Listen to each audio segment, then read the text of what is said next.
#3 Emotional Family Betrayal and Revenge Stories. Story 1. The son they only remembered when they needed money. My name is Daniel Brooks. I am 34 years old, and for most of my life, my family treated me like an emergency contact instead of a son. I was the dependable one, the quiet one, the one everyone called when rent was late, when someone needed a ride to the hospital, or when my younger brother got himself into another disaster. My brother Ethan was the golden child. He dropped out of college twice, crashed 2 cars, borrowed money he never returned, and somehow my parents still spoke about him like he was a misunderstood genius. Meanwhile, I worked 12-hour shifts as a paramedic, paid my own bills, and spent years covering theirs too. Every month, my mother called with another excuse. Just until your father gets back on his feet. Just until Ethan figures things out. Families help each other. Daniel. And I believed her because part of me still thought that if I kept showing up, eventually they would love me the same way they loved him. Then came the engagement dinner. I had spent 6 months planning a proposal for my girlfriend Claire. She was patient, kind, and one of the only people who ever asked whether I was tired instead of asking what I could do for everyone else. The dinner was supposed to be simple. Just close family at a small Italian restaurant outside Nashville. I rented the rooftop section, hired a violinist, and even invited my parents despite the fact they had forgotten my birthday the year before. 2 hours before dinner, my mother called. Not to congratulate me, not to ask how I was feeling. She wanted money. Ethan had apparently gotten arrested after a bar fight and they needed bail. When I told her tonight was important, she sighed heavily and said something that changed everything. "Your brother needs us. This proposal can wait." Then she added, "Honestly, Claire is temporary. Ethan is family." I stood in the parking lot outside the restaurant staring at my phone while employees arranged candles upstairs. That was the moment something inside me finally stopped trying. I paid for dinner. I proposed to Claire. She said yes. And the next morning, I quietly removed myself from every financial obligation tied to my family. The phone plan, the car insurance, the rent support, the credit card attached to my account, everything. 3 days later, my father called screaming because Ethan's truck had been repossessed. My mother cried about betrayal. Ethan accused me of abandoning the family. I listened quietly before asking one question. "Did any of you even ask how my engagement night went?" Silence. That told me everything. Things collapsed quickly after that. My parents had built their entire lifestyle around the assumption that I would always rescue them. Without my money, overdue bills surfaced fast. Ethan lost his apartment within 2 months. My father started working night shifts again at 61 years old. And suddenly, everyone remembered I existed. Relatives called saying I was being cruel. Until I sent them receipts, years of bank transfers, utility payments, emergency loans, vacation deposits I had unknowingly funded.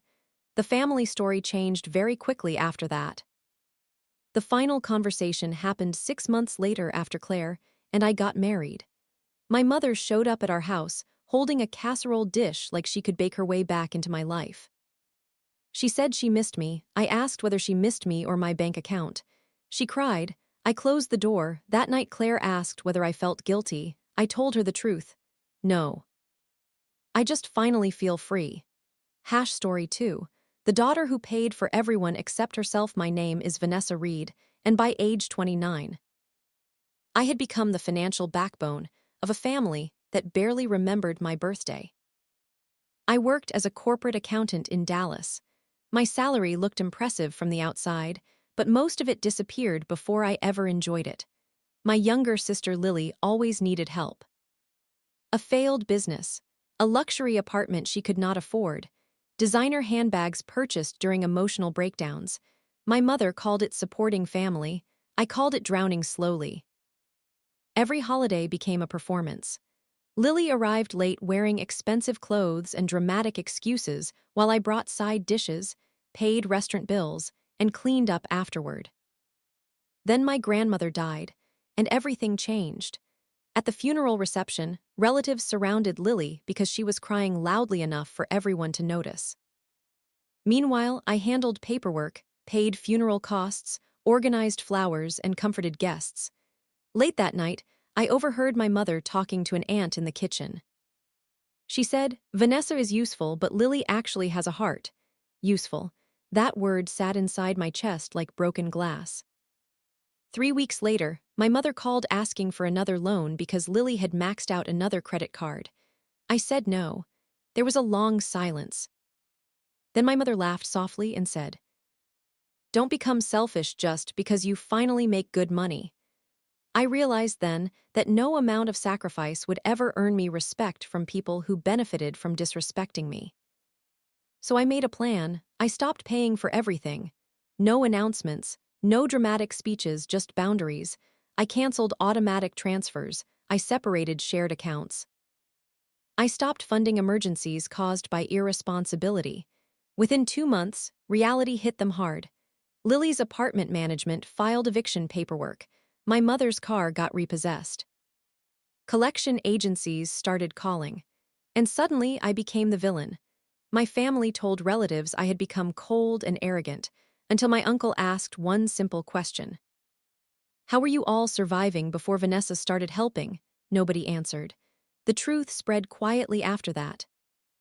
Especially after my cousin discovered Lily had used family money for cosmetic procedures and luxury vacations.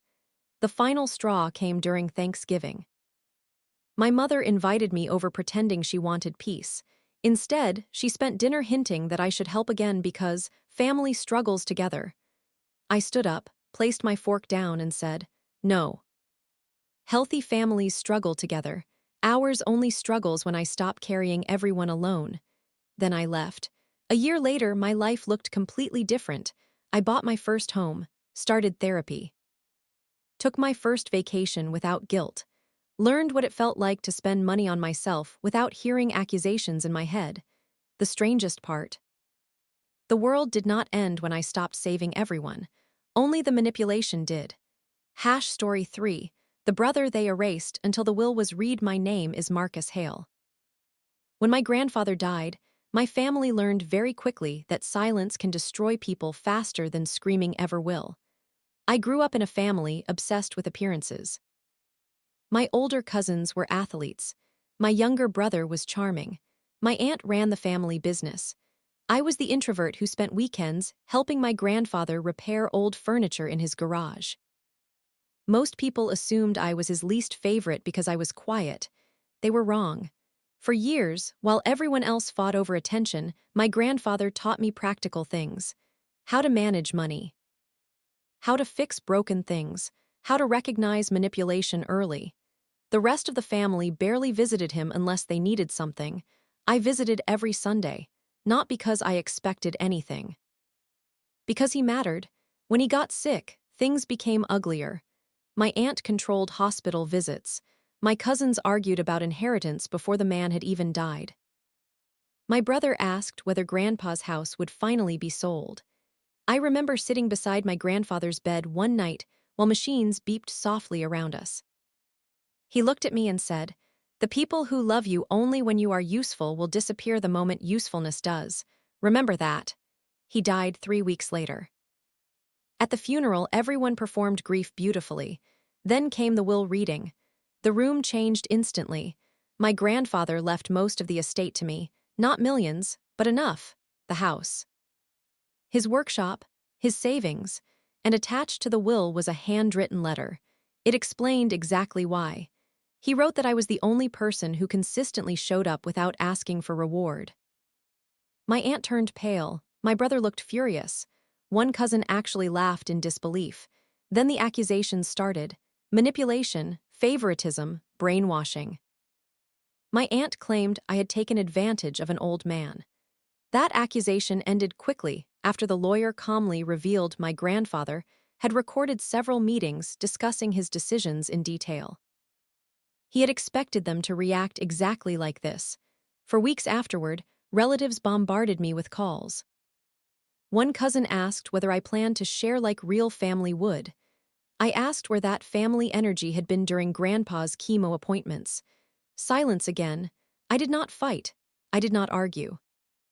I simply stopped participating. I renovated my grandfather's workshop, turned it into a custom furniture business, kept the people in my life who had shown genuine care, removed the rest quietly. 2 years later, my aunt's business failed. One cousin filed bankruptcy. My brother reached out asking if we could reconnect. Not apologize, reconnect, I almost answered. Then I remembered every holiday where they treated my grandfather like an obligation instead of a human being. I deleted the message. Some people only miss you when access disappears. That is not love. That is dependency wearing a familiar face.